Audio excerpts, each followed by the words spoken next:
Hola, buenas tardes.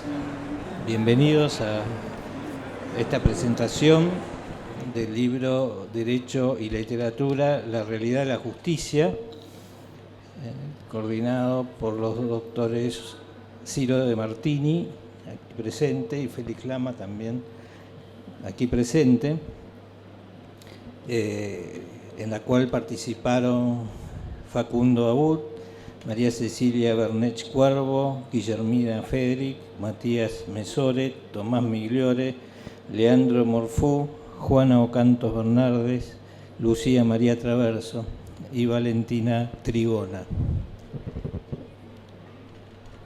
Todos profesores y egresados de la Facultad de Derecho de la UCA.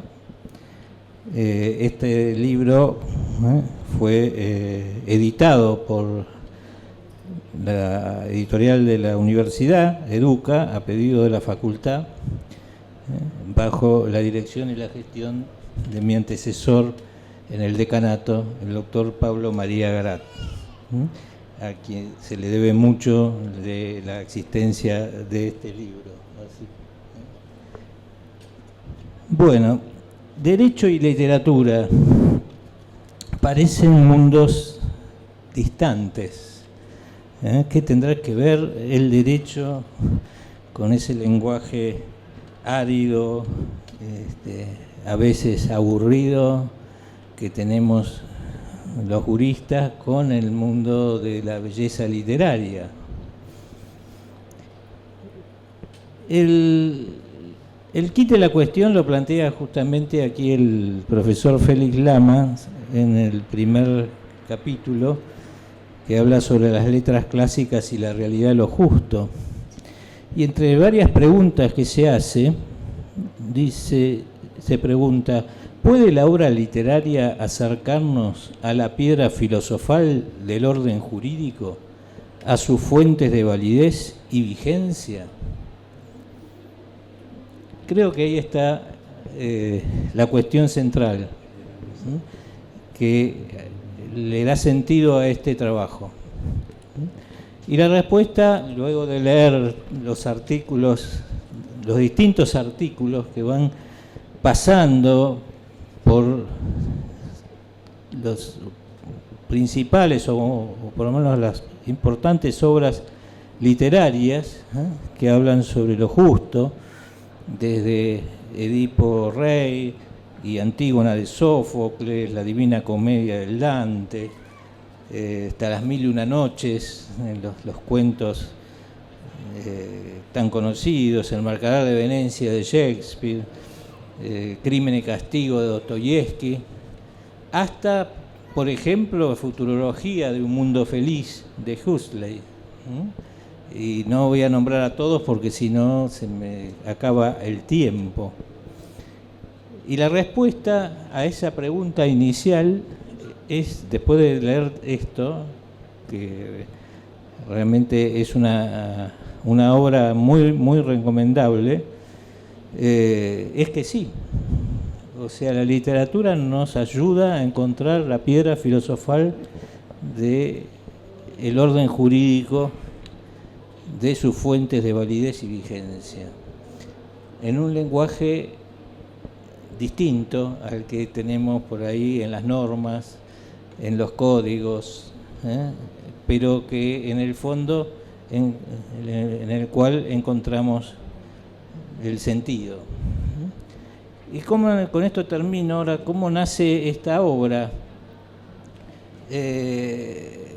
Yo que estoy hace ya unos cuántos años en la facultad, recuerdo bien que empezaron en la cátedra de Filosofía del Derecho, Ciro y Félix, a intercalar con los temas propios de Filosofía del Derecho los textos de la literatura. Después se formó, cuando teníamos materias optativas, ahora ya no tenemos más, pero en su momento, la materia de Derecho y Literatura, que tuvo un muy buen éxito, y de ahí se fue formando este grupo en aquel momento jóvenes estudiantes, hoy todos recibidos, Valentina Trigona, hace 2 días tuvimos la colación, creo que es la última, ¿no? Así que y muchos ya como profesores de la facultad, así que es una gran alegría. Después ese grupo fue también un grupo de investigación en proyectos IUS, presentaron 2 proyectos IUS con la relación entre derecho y literatura con respecto al tema de la justicia, y ya en 2022, en el decanato del doctor Garat, se creó el Centro de Derecho y Literatura, que lo integran ustedes y cuyo primer fruto es este libro que estamos presentando hoy. Así que este centro también fue posible gracias al apoyo del entonces decano, el doctor Garat, a quien le agradecemos especialmente. Bueno, por mi parte nada más, porque el presentador oficial del libro va a ser José María Guerre, que va a explicar los distintos aspectos. Yo simplemente quería marcar un poco el porqué de la existencia de este libro y que es el fruto del trabajo de todos ustedes, y realmente felicitarlos por ello. Muchas gracias.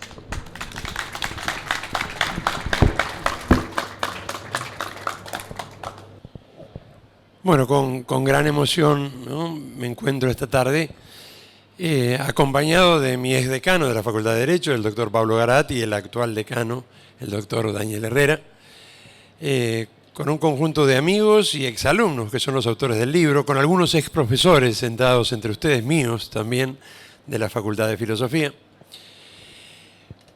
Como algunos de ustedes saben, no soy abogado, no soy literato, soy profesor de filosofía, pero la tarea encomendada de presentar este libro me permitió en estos días en que preparaba esta breve presentación retrotraerme los tiempos en que ejercí mi primera cátedra universitaria como asistente en la Facultad de Filosofía, en la Cátedra de Filosofía del Arte, acompañando a su titular, un verdadero maestro, el doctor José María de Estrada.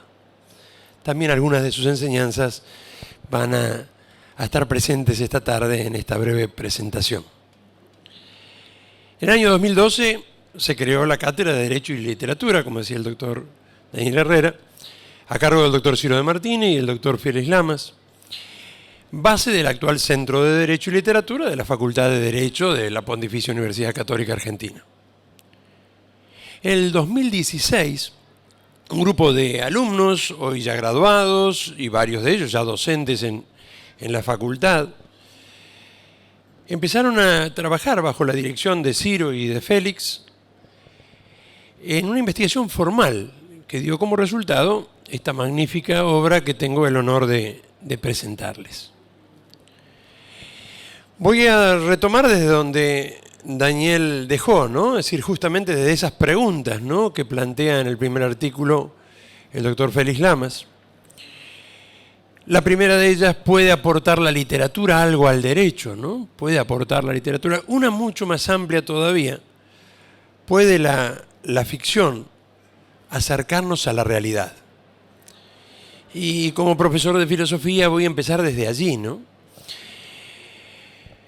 Aristóteles en la Poética dice que el arte es más filosófico que la historia, porque nos presenta lo universal encarnado en una obra particular, ¿no? Esto se relaciona sin duda con la respuesta a esta pregunta, ¿no?, si la ficción puede acercarnos a la realidad, y con los conceptos sobre todo de mímesis y de catarsis, centrales en la poética de Aristóteles y también en la cultura griega. El arte, dice Aristóteles, es mímesis. El término griego mímesis lo podemos traducir literalmente como copia, pero para Aristóteles es mucho más que eso. Mímesis supone no una copia literal, sino una transposición de un modo de ser a otro que nos lo muestra con profundidad, que nos lo muestra con plenitud. Y eso de alguna manera empieza a responder esta idea, ¿no? Si la ficción nos acerca a la realidad, y claro que sí, ¿no? Claro que las obras de arte nos pueden manifestar lo más importante, lo esencial, lo más profundo de esa realidad, y nos conducen a valorarla y a admirarnos ante ella, ¿no? El concepto de catarsis o purificación es lo que se produce cuando descubrimos en la obra un acontecer o padecer que refleja nuestro propio mundo y nos permite identificarnos con lo que en la obra sucede, o nos da fuerzas al seguir el actuar de los protagonistas para enfrentar nuestras propias vivencias. Recordemos Antígona de Sófocles, ¿no?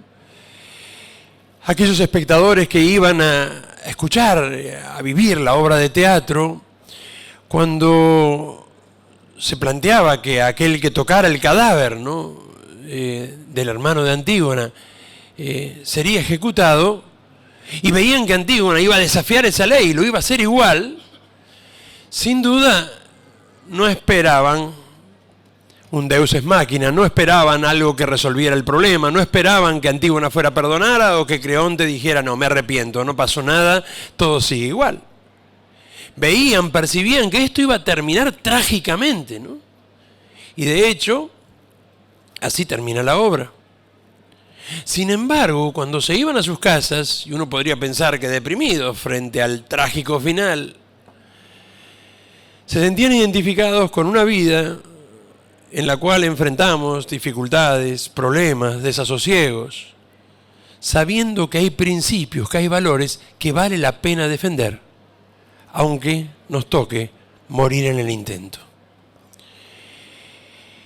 Concepto de mímesis, concepto de catarsis, pero yendo más específicamente, ¿no?, al ámbito del derecho, una de las preguntas, la que continúa, ¿no?, a las que planteaba el doctor Herrera, es: ¿puede la literatura ayudarnos a plasmar y precisar la idea de justicia?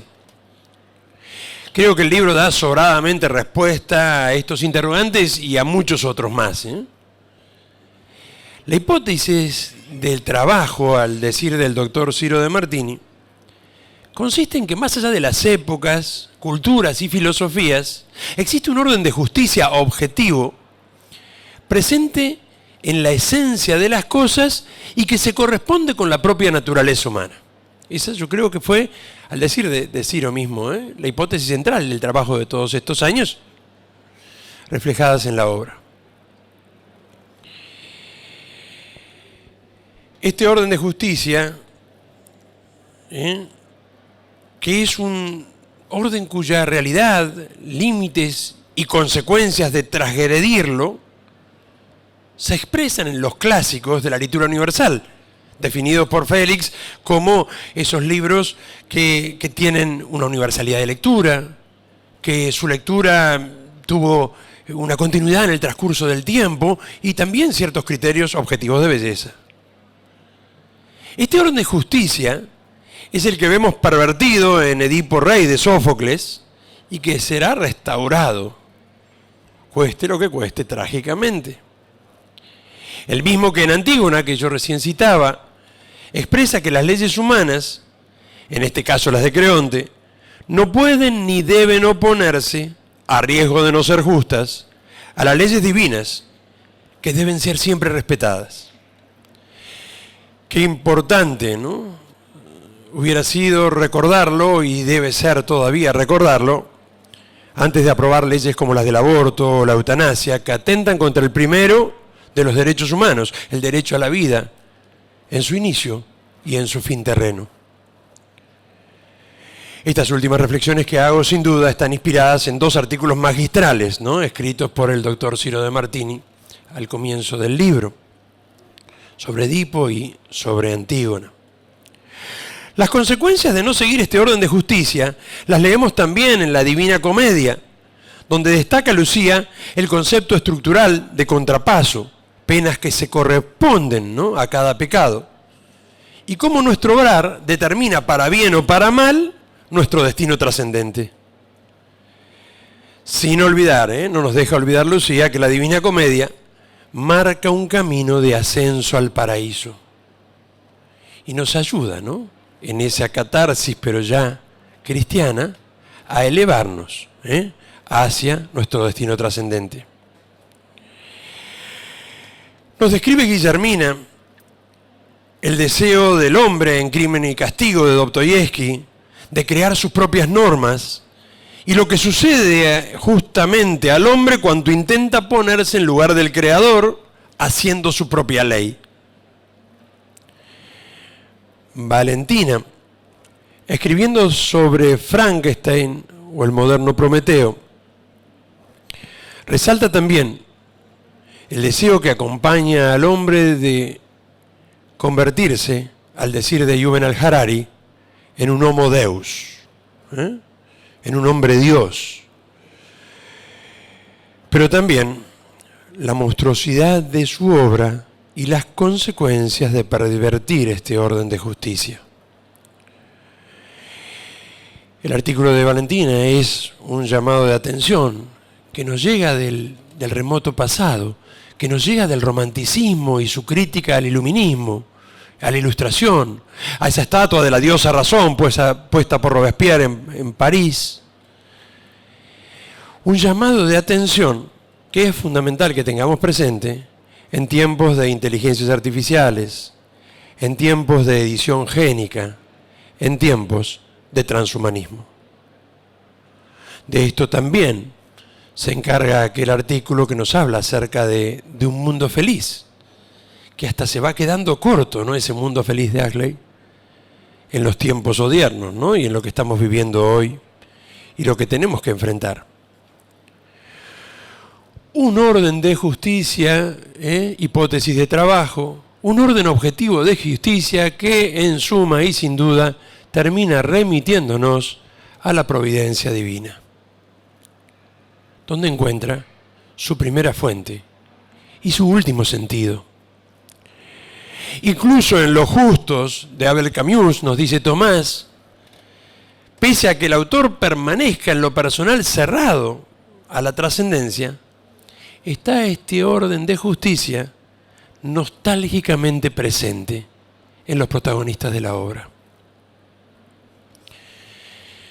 Valga lo dicho, y los artículos citados como ejemplos de lo que podrán encontrar en esta obra profundamente humanista que condice con el ideario fundacional de la Universidad Católica Argentina.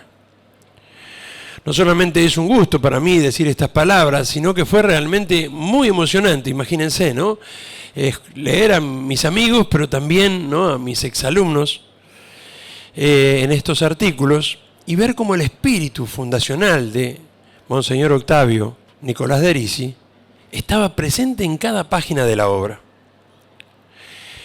Cito a Monseñor Derisi, en Naturaleza y Vida de la Universidad: dar testimonio de la verdad es el fin supremo de la universidad, y en particular de la Universidad Católica Argentina, puesto que la universidad por su esencia misma tiene como fin la develación y enseñanza de la verdad, en todas sus manifestaciones y en su unidad total. La investigación, cuyo fruto es este libro, y la docencia han de aplicarse a esta tarea en todas sus dimensiones, a reverenciarla, a amarla y a someterse a sus exigencias. Muchas gracias, colegas, muchas gracias, exalumnos, por su valiosísimo testimonio y fidelidad a nuestro fundador. Como imaginan, me gustaría hacer referencia ahora a cada uno de los otros capítulos, a cada uno de los otros artículos. Veo a algunos de sus autores aquí sentados, pero creo que ustedes disfrutarán más encontrando personalmente las demostraciones de esta hipótesis cuando lean el libro, y ahora de escuchar a alguno de sus autores. Felicitaciones a ellos y muchísimas gracias a todos por su atención. Buenas noches. Somos algunos de los autores del libro: Tomás Migliore, Guillermina Federic, Ciro Miguel Ángel de Martini y Lucía Traverso y Félix Lamas. En primer lugar queríamos hacer una denuncia porque el profesor José María Guerre arruinó la presentación, dijo todo lo que íbamos a decir. Y encima el decano lo sintetizó. Y los agradecimientos que queríamos hacer para el doctor Garat ya los anticipó todos el decano. Así que vamos a charlar un poco entre nosotros. Recién cuando estábamos en el estacionamiento, dejando el auto, yo tengo un problema que es cretinismo topográfico, que no me ubico geográficamente en los lugares, como le pasaba de la Rúa.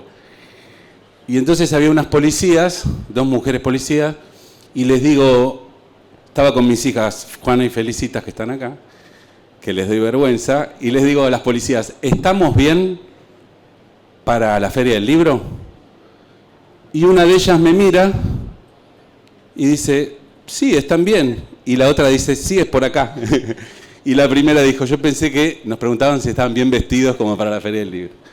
Fíjense la imprecisión del lenguaje. Como decía el decano actual de la facultad, y más la imprecisión de la ficción y el problema que nos trae. Y después cuando hablamos de derecho y literatura, si ustedes se ponen a googlear, o se ponen a buscar en Meta, o se ponen a buscar con el chat GPT, les van a aparecer cosas absolutamente diversas. Entonces, lo primero que queríamos hacer acá es hacer una primera aclaración. Hay muchas escuelas, hay varias escuelas de Derecho y Literatura. Una, por ejemplo, hubiera dicho, la literatura sirve para la argumentación y para la estética del derecho, para precisar las palabras. Pero eso no es lo que nos interesa a nosotros. Hay otra escuela de Derecho y Literatura que dice, el derecho sirve para proteger la obra artística, que se suele llamar derecho para la literatura o como fuese, tampoco nos interesa a nosotros. La primera es derecho como literatura, es decir, adaptar el lenguaje del derecho a la literatura no nos interesa, no porque no tengamos un interés general, pero no es lo que estamos haciendo. Y después hay una corriente de derecho y literatura que se parece mucho a la nuestra, que es derecho en la literatura, que nace en la Universidad de Chicago a comienzos del siglo XX, James White, Martha Nussbaum, que usa la literatura para buscar humanizar al abogado, para buscar valores, usa la literatura para destacar vulnerabilidades, usa la literatura contra el análisis económico del derecho, usa la literatura, usa la literatura, usa la literatura. Nosotros no usamos la literatura. Somos una corriente distinta, somos una escuela nueva que nace en la Facultad de Derecho de la Universidad Católica Argentina, apadrinada por los decanos acá presentes y cuya alma mater, perdón por el femenino, es Ciro de Martini. Somos una escuela nueva y es una escuela muy sencilla. Anticipaba el decano. Nosotros empezamos una cátedra de Derecho y Literatura en el año 2000 y pico, pero antes, cuando yo fui alumno de Ciro en el año 99, esto lo cuento siempre, después de rendir el examen final de Filosofía del Derecho, Ciro me dice si quería entrar a su cátedra de Filosofía del Derecho, y yo le dije que no tenía interés especial por la Filosofía del Derecho, y me dijo, ¿por qué tenés interés especial? Le dije, por la literatura. Me dijo, bueno, ¿querés venir a enseñar literatura a mi cátedra de Filosofía del Derecho?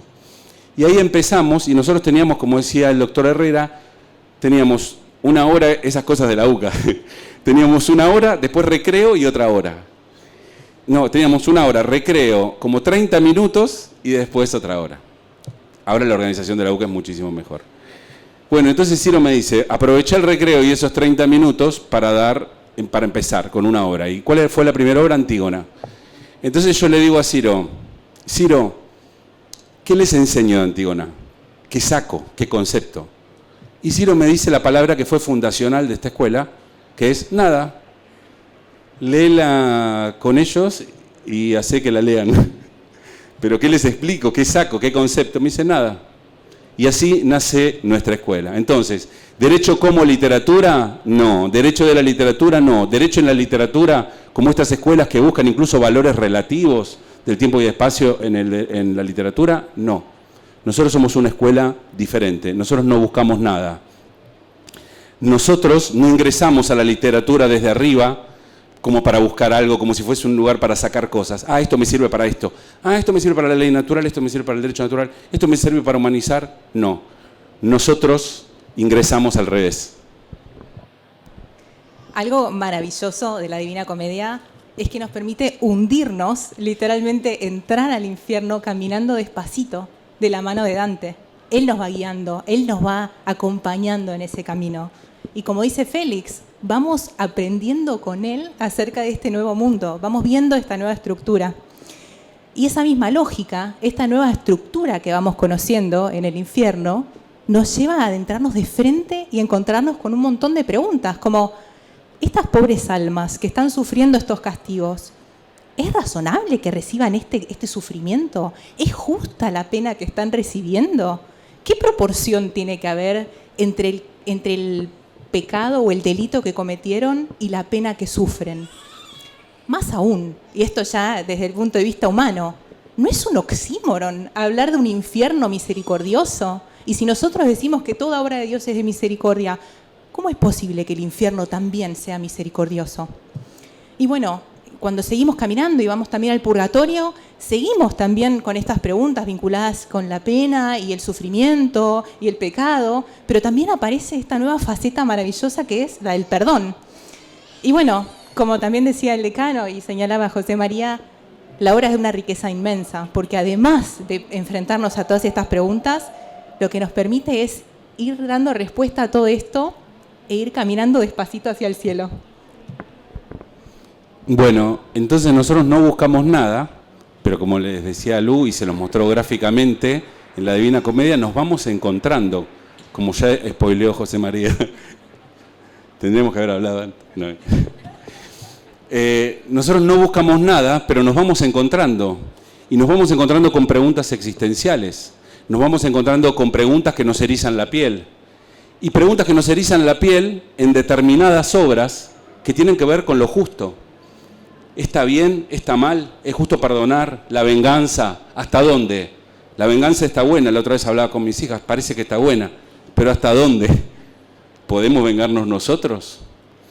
Entonces las preguntas nos van atacando mientras nosotros nos vamos metiendo en la obra. Pero la primera pregunta que surge es la que decía José María antes. Otra, es el tema de qué obras usamos. Y entonces nosotros decimos obras clásicas. Y acá, ustedes lo saben mucho mejor seguramente que nosotros, hay muchos cánones. ¿Qué es una obra clásica? Una obra, hoy escuchaba en la radio a Cristina Pérez, que decía que una obra clásica es la que perdura en el tiempo. Sí, Borges te va a decir, eso es un signo de que es una obra clásica, pero no toda obra que perdura en el tiempo es una obra clásica, por un lado, y además no es un requisito indispensable. Borges va a decir, la obra clásica es o que perduró en el tiempo por algo, que ahora vamos a ver por qué, o que sabemos que va a perdurar en el tiempo. No importa que constatemos que sea larga. Por eso tenemos obras como la de Philip Dick, Las Prepersonas, o tenemos Frankenstein de Valen Trigona, que en realidad no la escribió ella. Pero entonces, ¿qué es clásica?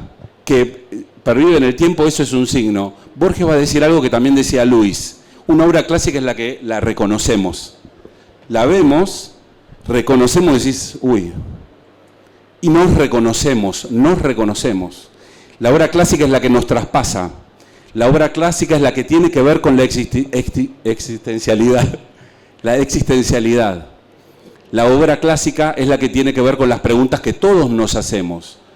Por eso el punto fundamental de la obra clásica es que es universal. Y es universal porque el ser humano es universal. Porque todos nosotros somos diferentes en un punto, pero en un punto somos iguales. Y tenemos el mismo miedo a la noche cuando nos acostamos. Y nos hacemos la misma pregunta en un día de nuestra vida que nos interpela. Y vemos la injusticia o vemos jueces corruptos y nos hacemos todos, los estudiantes de Derecho, los abogados y todos, nos hacemos la misma pregunta. Y decimos, ¿en serio? Veo acá algunas personas que han querido dejar la carrera de Derecho, justamente por un momento que han dicho, ¿en serio? Entonces la obra clásica es, sí, la que perdura en el tiempo, sí, la que tiene ciertos patrones de belleza, y acá también esto hay grandes discusiones, porque uno dice, bueno, pero en realidad la gramática, el uso de las palabras, por ejemplo Borges, que es tan fino, ¿pero Platón no les parece bello? ¿Y cuántos de acá saben griego? tus papás, Tommy, y 2 más, que están por allá. ¿Cuántos de acá saben griego? Y a todos nos parece bello Platón. Entonces hay patrones de belleza que no son fáciles de definir, que tienen que ver con las imágenes, que tienen que ver con el modo de decir, que tienen que ver con las imágenes que nos recrean a nosotros. Hay ciertos patrones de belleza, hay ciertos transcurso del tiempo, pero lo principal es la universalidad. La fuerza de lo humano, además, nos interpela y funciona además, si quisiéramos, como un topoi, es decir, como un principio de argumentación. Yo te lo muestro acá, ¿vos lo sentiste? Bueno, de acá puedo argumentar. Y nosotros eso lo podemos usar un poquito, pero lo más importante es lo que hace la obra en nosotros. Entonces, sea antigua o nueva la obra, sabemos que nos interpela y nos va a seguir interpelando. Las personas, Philip Dick nos sitúa en un país donde por una ley del Congreso, o sea, elegida democráticamente, los niños van a comenzar a ser persona a los 12 años de edad, cuando el alma les ingresa al cuerpo. Hasta ese entonces, los padres, si no desean al niño, pueden pedir que el camión de los abortos los lleve al servicio comunal, donde, si no los adoptan, son asesinados. Walter, que es el personaje principal de la obra, ya tiene 12 años de edad, pero cada vez que escucha la sirena del camión de los abortos, llora, siente miedo, se quiere ocultar. Y un día le cuenta este temor a su mamá, Cynthia, y Cynthia le responde: hijo, pero la ley dice que a los 12 años de edad ya tenés alma, estás a salvo. Y él le dice: sí, mamá, pero yo no siento que tenga alma. Y ella le responde: es que es una cuestión legal. Y entonces Walter se calla. Ante este argumento jurídico guarda silencio, pero se pregunta: ¿esto es así? Si yo soy igual a como era antes. Y claro, su cuestionamiento también nos hace cuestionarnos a nosotros. ¿Ser persona es una cuestión meramente jurídica? ¿La ley puede determinar cuándo alguien es persona? ¿Puede determinar cuándo yo comienzo a ser? ¿Cuándo algo es? ¿Cuándo algo no es? ¿Puede dar la existencia? ¿Puede quitarla? ¿Cuál es el límite? ¿El derecho puede crear realidad?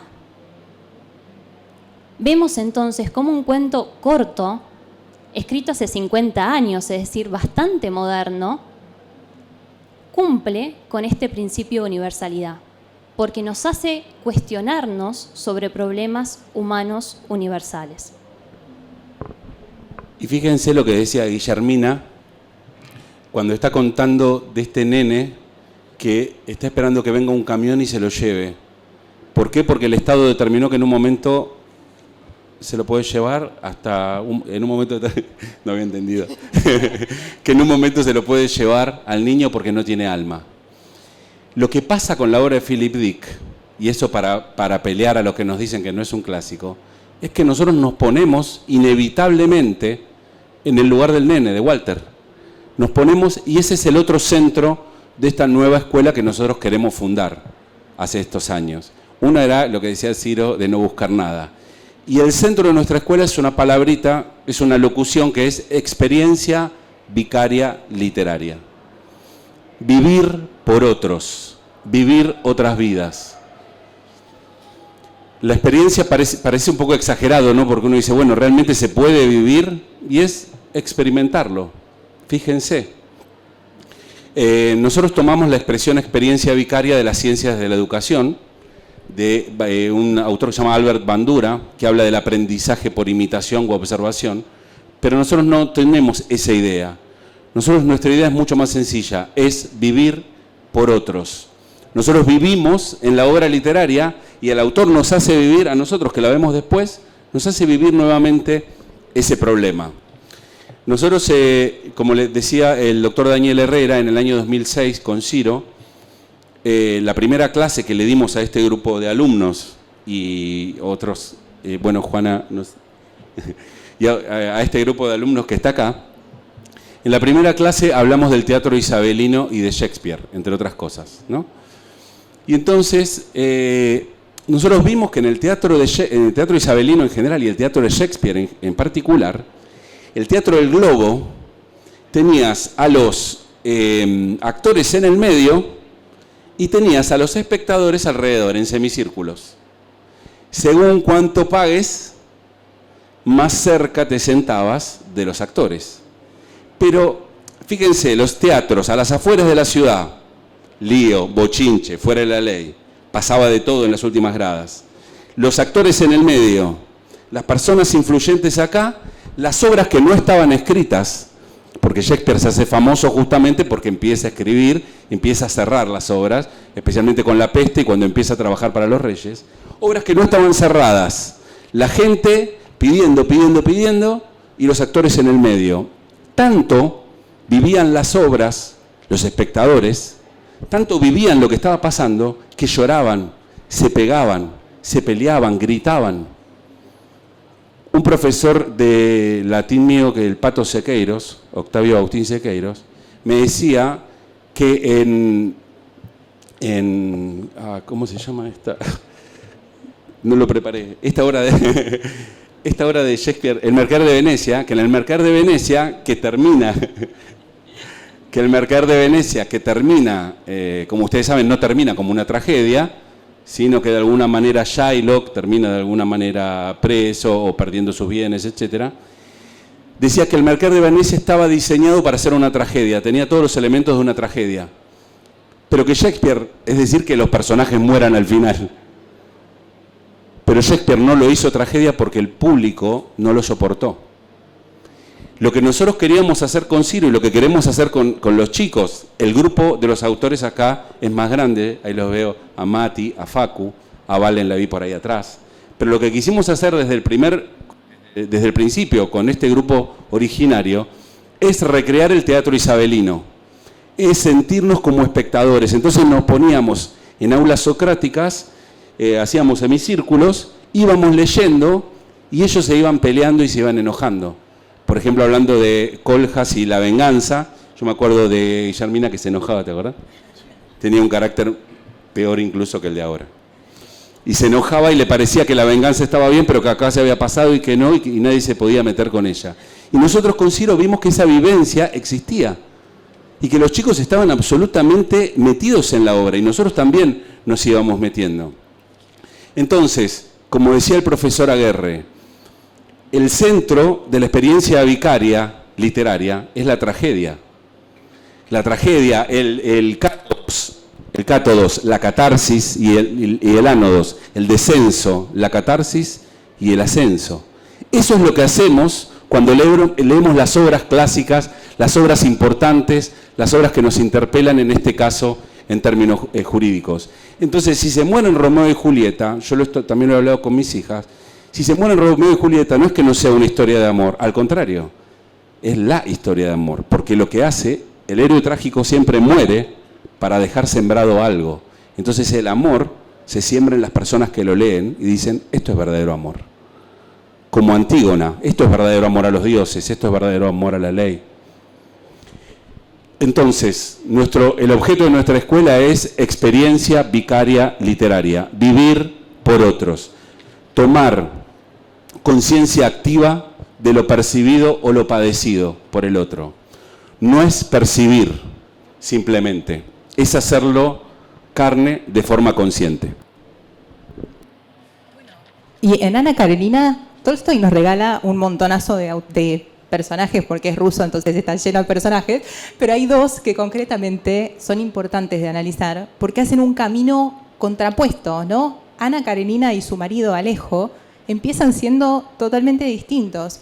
Ana es una mujer muy cariñosa, muy cuidadosa con su marido, muy buena mamá, muy atenta, mientras que Alejo resulta, por el contrario, más bien distante, más bien frío. Y a lo largo de la obra, Alejo se va convirtiendo en aquel hombre justo y después ese hombre misericordioso, mientras que Ana va cayendo en una espiral de autodestrucción que se va arruinando la vida, ¿no? Y esas conductas de Ana, que primero la hacen engañar a su marido, dejarlo, irse lejos, abandonar a su hijo, después la ponen frente a una realidad innegable, a una realidad humanamente muy común que nos pasó a todos, y la necesidad extrema que tenemos todos de ser perdonados. A Ana le pasa eso, se enfrenta a una serie de decisiones horrendas que tomó, y cuando está en su lecho de muerte, ruega ser perdonada. Y claro, lo que pasa es que este hombre misericordioso, Alejo, la perdona, y cuando eso sucede, ella no sabe qué hacer con ese perdón. Cuando Alejo la perdona, ni Ana ni su amante entienden por qué. Porque, claro, desde el punto de vista de la justicia, pareciera que no es justo perdonar. Entonces, nosotros nos preguntamos, ¿es justo el perdón? ¿No es que quien perdona omite algo que debió ser dado? En el caso de Ana, no debió sancionarla, no debió maltratarla. ¿No era eso lo justo, lo que correspondía?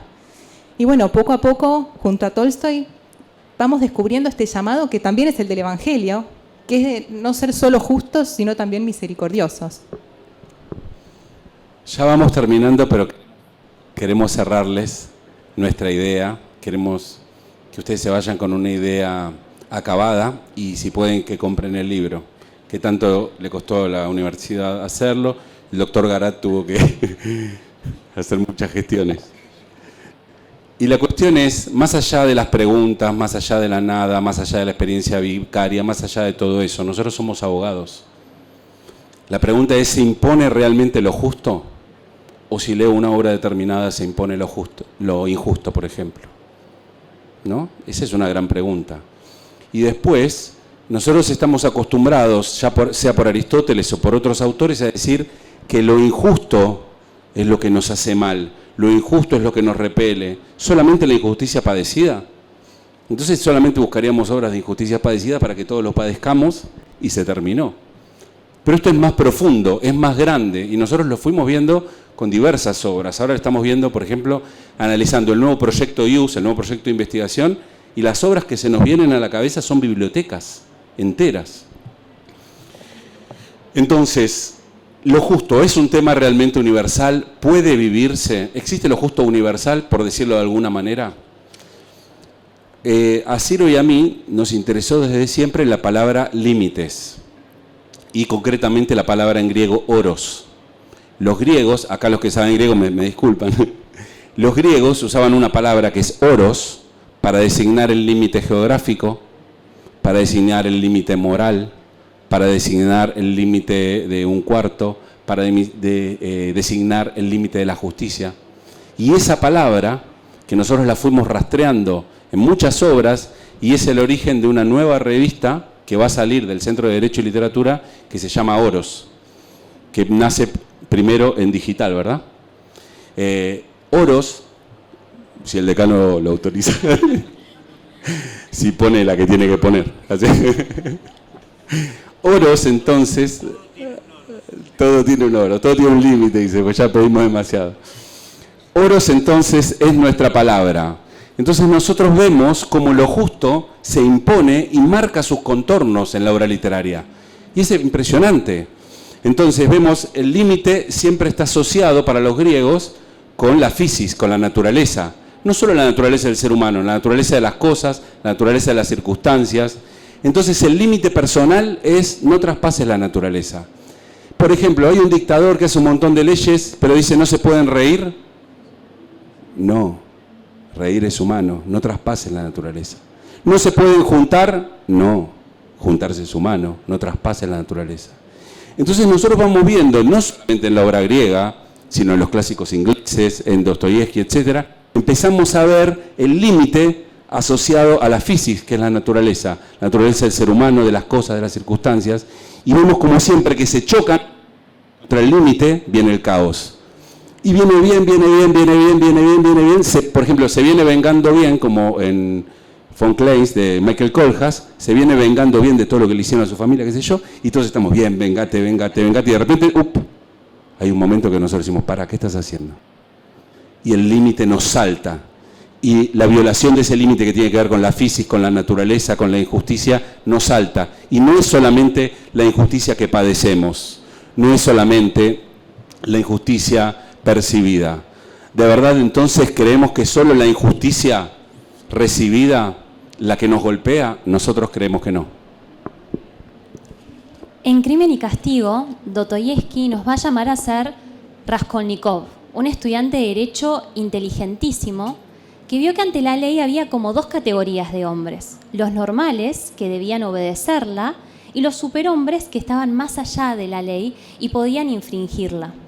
Él pensaba a los superhombres como Napoleón, ¿no? Como esas personas que podían cometer un montón de injusticias, pero que al fin y al cabo su nombre iba a terminar siendo mucho más grande que todo el mal que habían hecho. Y Raskolnikov quería saber a qué clase pertenecía él. Así que mató a una anciana usurera y a su hermana. Y cuando mató, se dividió en dos, ¿no? Como que por una parte pensaba, yo puedo ser un superhombre. ¿Acaso matar a una anciana que se aprovecha de los pobres no termina justificando el delito? Y por otra parte, su alma le decía, lo que hiciste estuvo mal, el crimen está mal. En el medio de este conflicto interno, él se enamora de Sonia, una mujer que le hace conocer el Dios cristiano, ¿no? Este Dios que frente a la fragilidad del hombre no castiga, sino que ama y perdona. Y lo que pasa es que, ¿quién quiere ser perdonado? O sea, ¿quién pudiendo ser un superhombre, estar más allá de todas las leyes, acepta que se equivocó y que merece un castigo? Raskolnikov queda interiormente como inmovilizado. No puede aceptar que hizo un mal, pero tampoco puede dejarlo ir. Cuando está cumpliendo pena como condenado por este asesinato, la misericordia le va a mostrar que el amor, a diferencia de la justicia, no se detiene en el crimen, sino que mira al hombre por completo, y al mirarlo por completo ve también todo el bien que es capaz de hacer. Entonces Raskolnikov se transforma, logra aceptar ese castigo, logra aceptar su culpa y termina abriéndose a toda esa inmensidad de bien que es capaz de dar. Dostoyevski nos muestra entonces cómo lo justo desde el amor, en el amor, puede abrir al hombre al bien. Esta tensión entre el mal, el crimen y la bondad, la trascendencia, la redención, también está muy presente en Los Justos de Camus. Bueno, en Los Justos de Camus nosotros nos vamos a trasladar a las vísperas de la Revolución Rusa. Ahí vamos a conocer y ser testigos de un grupo de jóvenes universitarios que, frente al despotismo y la tiranía reinante, tomaron como decisión volcarse al terror. En esta decisión tienen un objetivo y una misión muy clara. Tienen que matar al duque Romanov. Basándose en una historia real, vamos a conocer la historia y las vidas de estos jóvenes que, preparándose para perpetrar el atentado, con la bomba bajo su brazo, nuestro personaje principal, Kalayev, va a arrojar la bomba al carruaje, pero se va a dar cuenta en el momento de perpetrar el atentado que el duque no está solo, está acompañado de su mujer y sus 2 hijos. Frente a esa desesperación, decide escapar, no perpetrar el atentado y va a esconderse y recluirse en su guarida con sus compañeros. Sus compañeros lo van a acusar de traidor, lo van a acusar de cobarde. Y nosotros vamos a compartir los pensamientos y los debates de este grupo de jóvenes que se tienen que enfrentar de nuevo a los fundamentos de su lucha. Si abrazamos el terror, si la causa es justa, si la tiranía verdaderamente es reinante, nosotros no estamos legitimados a matar a 2 niños, ¿por qué frenar frente al duque y no frente a hacer todo lo que sea necesario para perpetrar el atentado, para conseguir que nuestra lucha, que nuestra justicia se realice?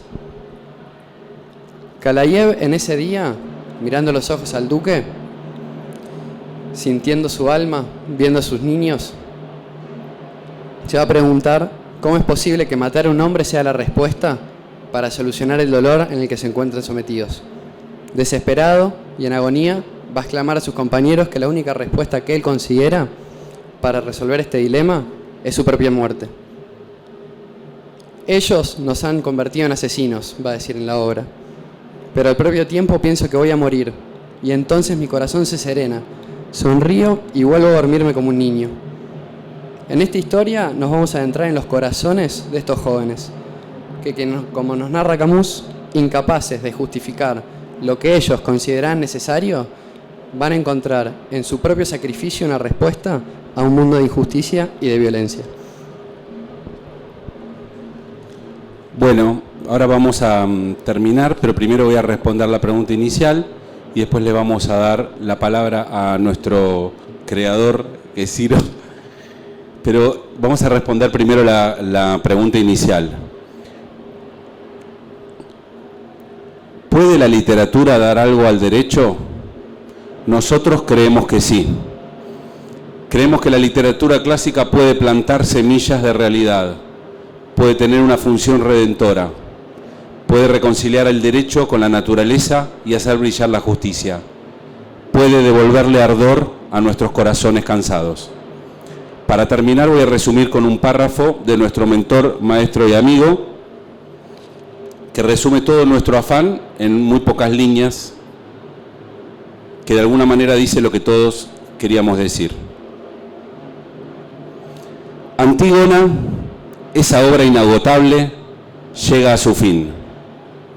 Creonte ha perdido a su familia, su poder, su honor y de algún modo se ha perdido a sí mismo.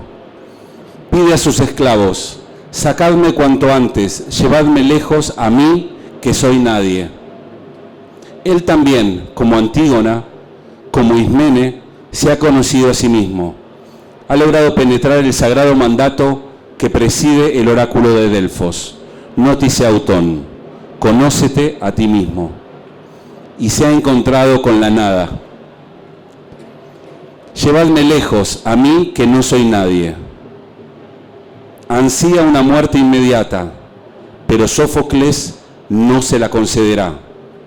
Creonte ha contaminado la naturaleza, ha quebrado el orden divino del universo.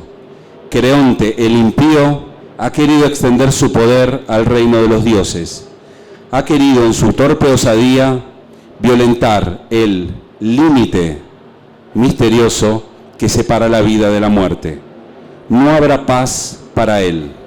Está condenado a sufrir, sin consuelo posible, un largo día sin final. Muchas gracias.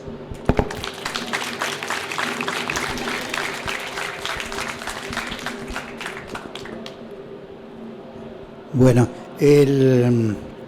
ante todos estos tambores me hacen pensar en el teatro isabelino, sería eso, ¿no? Esos ruidos. Bueno, me han dejado lo mejor para el final. He querido, por un lado, no presentar nada. Y me han dejado lo mejor porque es agradecer. Cosa que haré lo más brevemente posible porque ya nos anunciaron que en cualquier momento podían expulsarnos de acá. Antes que eso, Félix, dos cosas. Se dice joros. Joros. Sí. Sí. Es un proceso, la educación es todo un proceso. Y la otra cosa, en realidad nunca quisimos hacer una escuela. Félix dice que hemos hecho una escuela. Yo no sé si hemos hecho una escuela. Lo que pasa es que como Félix conoce muchísimas cosas, ha leído muchísimo sobre esto, conoce la existencia de las otras escuelas, ve que ninguna de ellas hace lo que hacemos nosotros, entonces la idea de él es, bueno, una escuela. En realidad, yo no sé si es así o no, pero estoy dispuesto a creerlo, sí, claro. Bueno, cuando nos reunimos por primera vez, los que estamos acá, después de haber cursado los chicos la materia, y junto con Juana Ocantos, a quien extrañamos muchísimo, pero bueno, creo que llegó ayer de hacer el Camino de Santiago.